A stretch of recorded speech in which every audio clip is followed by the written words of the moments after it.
Welcome back to Sissy Maya. Here, we embrace true femininity. Make sure to subscribe to our channel to never miss an update.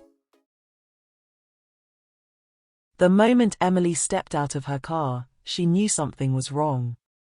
The cool autumn air brushed against her bare legs, sending a shiver down her spine.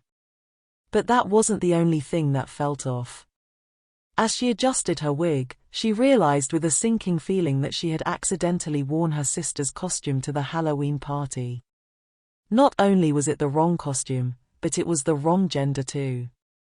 She quickly scanned the crowd, hoping to blend in with the other guests. Her heart raced as she spotted her friends from high school, all of them dressed in their carefully chosen outfits. Emily felt a bead of sweat trickle down her back, her palms growing clammy. The last thing she wanted was to be exposed as a fraud, especially tonight.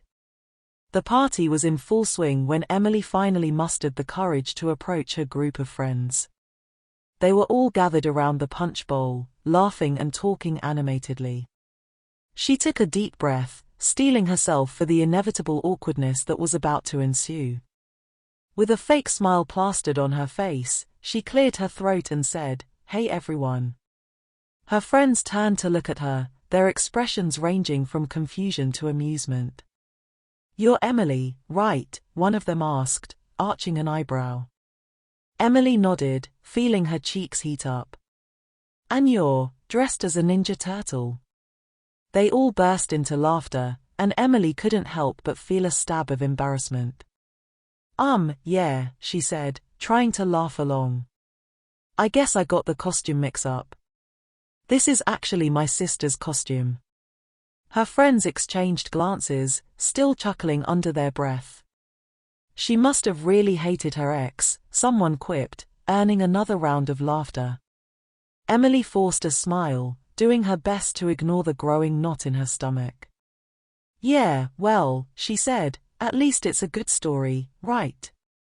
Her friends nodded in agreement, but their laughter had died down, replaced by awkward silence.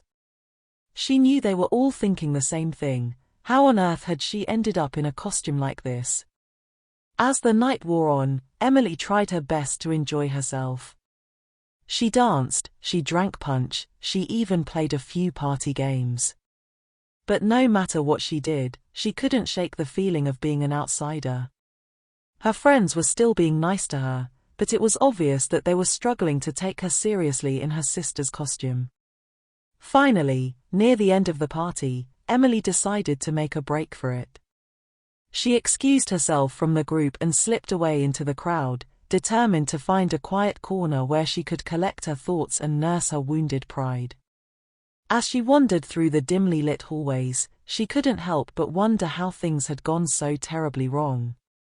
Maybe next year, she thought with a sigh, she'd just stay home. Just as she rounded a corner, she spotted a familiar face in the distance. It was Alex, a boy from her high school who she'd always had a crush on. He was standing by himself, looking lost in thought, and Emily couldn't help but feel a pang of pity for him. Deciding to take a chance, she mustered up all of her courage and walked over to him. "Hey Alex," she said, trying to sound confident despite the fluttering in her stomach. "You, enjoying the party?" He looked up at her, surprise registering on his face. "Oh, hi Emily," he stammered. Yeah, it's been all right, I guess." Emily smiled reassuringly. "Well, don't let me keep you," she said with a laugh. "You should probably go back to your friends." But to her surprise, Alex didn't move. Instead, he took a step closer, his expression thoughtful. "Actually," he said, "I was hoping to get away from them for a little while. You know how it is." Emily nodded, understanding all too well. "Well," she said, trying to sound casual, "if you want some company, I'm just standing here." Alex hesitated for a moment, then smiled. "Yeah," he said, "I'd like that." And with that, the two of them began to walk together, their conversation flowing more easily than Emily could have ever imagined. As they wandered further from the party, Emily realized that maybe, just maybe, this night wasn't such a disaster after all. They found an empty classroom where they could sit and talk in peace. Emily felt a little self-conscious about the Ninja Turtle costume, but Alex seemed to ignore it, focusing instead on getting to know the real her. They talked about their favorite bands, their families, their hopes and dreams for the future. It was as if they'd known each other for years, rather than just meeting at a party. Hours seemed to pass in what felt like mere minutes, and before Emily knew it, it was time to head back to the main event. She hesitated, not wanting the moment to end, but Alex seemed to sense her unease. He took her hand in his and gave it a squeeze. "Hey," he said with a grin, "I had a great time talking to you. Maybe we can do this again sometime." Emily felt a blush creep up her cheeks, but she managed to nod in agreement. Together, they walked back to the party, their steps in sync. As they rejoined the crowd, Emily couldn't help but feel a newfound sense of confidence. Maybe her night as a Ninja Turtle hadn't been such a complete disaster after all. Maybe it had led her to something even better.